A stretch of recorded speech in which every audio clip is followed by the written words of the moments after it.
এই যে কিছু বন্ধু তারা বলার চেষ্টা করেন যে তাহলে এই অভ্যুত্থান কি হয়েছিল একটি নির্বাচনের জন্য। আবার আমরা কিছু ভদ্রলোক আছি নেয় বলি যে না, এটা তো শুধু নির্বাচনের জন্য না, অ্যাবসলিউটলি নির্বাচনের জন্য। এই সরকারের শুধুমাত্র একটি গ্রহণযোগ্য নিরপেক্ষ নির্বাচন আয়োজন ছাড়া অন্য কোনো দায়িত্ব এই সরকারের নেই। ভারতে আওয়ামী লীগের কার্যক্রম নিয়ে বাংলাদেশ ভারত সরকারের পদক্ষেপ চেয়েছিল, ভারত সরকারের পক্ষ থেকে বলা হয়েছে তারা এই বিষয়ে জানে না। একটু আপনার মন্তব্য জানতে চাইছি। গণমাধ্যমে খবর বেরিয়েছে ভারতে আওয়ামী লীগের কার্যক্রম চলছে। জি, ওইটা তো একটা আলোচনার মানে একটা গুঞ্জনের কথাই মোটামুটি আলোচনা হচ্ছে আর কি। তো এখানে এই রতন ভাই যেভাবে বলছিলেন যে ভারত এটা নিয়ে আসলে এক ধরনের কি বলবে, লোকজন দেখতেছে যে দলীয় কার্যালয় বানিয়ে সেখান থেকে আওয়ামী লীগের লোকজন রেগুলার যাতায়াত করছে, দেশে যোগাযোগ করছে, দর পরিচালনা করার চেষ্টা করছে। আর ঢাকার প্রশ্নের জবাবে তারা বলেছে যে তাদের এগুলি কিছু জানা নেই।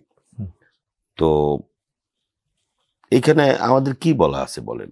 আওয়ামী লীগ তো আপনার শেখ হাসিনা সহ তার যে সাঙ্গপাঙ্গ যারা এখন ভারতে রয়েছে তারা কিসের বলে ওই দেশে রয়েছে? এগুলো কি ভিসা আগের থেকে করা ছিল? হাসিনারও কি ভিসা করার আগের থেকে ভিসা করা ছিল? ট্যুরিস্ট ভিসা নাকি মেডিকেল ভিসা? সেই ভিসা হলে কত দিনের ভিসা? এগুলো একটা আপেক্ষিক বিষয়। এই সর্বশেষ এই বিষয়টা প্রমাণিত হয়েছে যে ভারত আসলে আওয়ামী লীগের বন্ধু, ভারত বাংলাদেশের জনগণের বন্ধু কখনো হতে পারেনি। ভারত সবসময় আওয়ামী লীগ কি মনে করেছে তাদের মানে কি বলে সহকর্মী।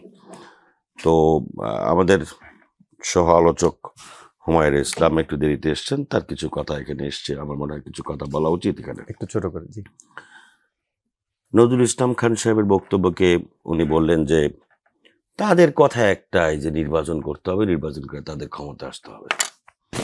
আবার বললেন যে জনগণই নাকি সমস্ত কিছুর একমাত্র ক্ষমতার উৎস।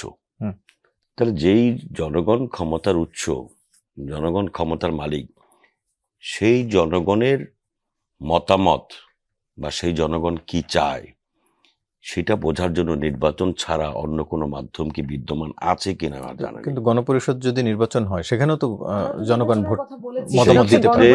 সেই ক্ষেত্রে আপনি যা কিছু বলেন সবই তো এই গণপরিষদ নির্বাচন যে আপনি করবেন এটা কোন জনগণ বললো আপনাকে? জিয়া রহমান সাহেব বলেছিলেন, তিনি বাস্তবায়ন করেননি। এখন বিএনপি সেটা বাস্তবায়ন করবে কেন? যেটা জিয়া রহমান সাহেবই আলোচনা করেছেন। তখন গণপরিষদ না হলে একটা গণভোট হয়েছিল। কিন্তু গণপরিষদের যে বিষয়টা জিয়া রহমান সাহেব এনেছিলেন, কিন্তু পরবর্তীতে তিনি বাস্তবতা উপলব্ধি করেছেন যে মাধ্যমে কিছু এটা দিয়ে আসলে কোনো মানে ভালো কিছু অর্জন করা সম্ভব হবে না ভেবেই তো তিনি সেটার সামনে নিয়ে আসেননি। যেটাই হোক, আপনি আজকে পিআরের আলোচনা হচ্ছে, উচ্চকক্ষ নিম্ন কক্ষের আলোচনা হচ্ছে, আপনার এই যে গণপরিষদের আলোচনা হচ্ছে, আপনি যেটাই করেন না কেন আপনার তো ভাই জনগণের কাছে যেতে হবে। আপনি নির্বাচনের সময় আপনি যে আপনার দলের ম্যানিফেস্টো, অত্যন্ত সুন্দর ম্যানিফেস্টো নিয়েই তো জাতির সামনে আপনি, তাদের পক্ষ থেকে আরো একটি দাবি করা হয়েছে যে প্রয়োজনে সেটি একই সাথে হতে পারে, গণপরিষদ এবং জাতীয় নির্বাচন একই সাথে হতে পারে। যদি জনগণের ভোটের বিষয়ে আপনাদের আস্থা থাকে তাহলে গণপরিষদ ভোট হোক আর যেই ভোট হোক, বিএনপির আপত্তি কেন? আসলে আমার আপত্তি হচ্ছে এখানে, আমার আপত্তিটা হচ্ছে এইখানে ই নিয়ে বেনায় কথা বলে না। এই যে কিছু বন্ধু তারা বলার চেষ্টা করেন যে তাহলে এই অভ্যুত্থান কি হয়েছিল একটি নির্বাচনের জন্য। আবার আমরা কিছু ভদ্রলোক আছি নিয়ে বেনায় বলি যে না, এটা তো শুধু নির্বাচনের জন্য না, অ্যাবসলিউটলি নির্বাচনের জন্য। সেটি কেন? এই দেশের মানুষের মৌলিক অধিকার, সাংবিধানিক অধিকার, সমস্ত অধিকার কেড়ে নেওয়া হয়েছিল। তাহলে 28 অক্টোবর মানুষ কেন নামেনি? 28 অক্টোবর মানুষ নামেনি কে বলেছে আপনাকে? সফল, আপনি আন্দোলন সফল হওয়া এক জিনিস, আর আন্দোলন চালিয়ে যাওয়া আরেক জিনিস। 28 অক্টোবর কি ঢাকায় রাজপথে মানুষ ছিল না? হ্যাঁ ছিল। সেই মানুষ সফল হতে পারেনি। তার মানে কি ওটা আন্দোলনের মধ্যে পড়ে না? না, অবশ্যই 28 অক্টোবর আন্দোলন। আমি যে একটা আলোচনা এনেছিলাম যে জামাত ইসলামী আমাদের বিএনপির সঙ্গে আন্দোলন করেছে, আলাদা আন্দোলন করেছে। 14 নির্বাচনের পরে মাথা নিচু করে টেবিলের নিচে যখন লুকিয়েছিল 10 বছর, বিএনপিও যদি মাথা গুজিয়ে 10 বছর টেবিলের নিচে থাকতো, এই আন্দোলন কোত্থেকে শুরু হতো, কোত্থেকে শেষ হতো? এই আন্দোলন কোনোদিন হতো? আপনি সারা বাংলাদেশে আন্দোলন করতে গিয়ে শত শত হাজার হাজার মানুষ, যদি বলতেন যে 28 অক্টোবর সফল হয়নি কিন্তু যে 5 আগস্ট সফল হয়েছে, এই দুইটার পেছনে কারণটা কি? কেন সফল হলো আর আগে কেন হলো না? দুইটার ক্ষেত্রেই তো জনগণ। আপনি 28 অক্টোবর কেন, এরকম 28 অক্টোবর বলতে তো বহু বড় বড় সমাবেশ মহাসভা আমরা করেছি। আমরা সারা বাংলাদেশে সমস্ত কিছু উপেক্ষা করে লক্ষ লক্ষ মানুষের সমাবেশ হয়েছে। তার মানে কি সেটা আন্দোলনের বাইরে? অবশ্যই আন্দোলন, মানে তাহলে একটা হলো না, এর পেছনে কারণটা কি? ছাত্র জনতার সম্মিলিত উদ্যোগের কারণ হয়েছে 5 আগস্ট। সমস্ত মানুষ যখন পিঠে ঠেকে গেছে, তার মানে সমস্ত মানুষ তখন 28 অক্টোবরে, সমস্ত মানুষ কি 90-এর যে আন্দোলন, 9 বছরের স্বৈরাচার এরশাদ বিরোধী আন্দোলন, সমস্ত মানুষ কি সারা বছর রাজপথে থাকে? না, থাকে। সাধারণ মানুষ কি সবসময় সকল আন্দোলনের সঙ্গে সম্পৃক্ত হয়?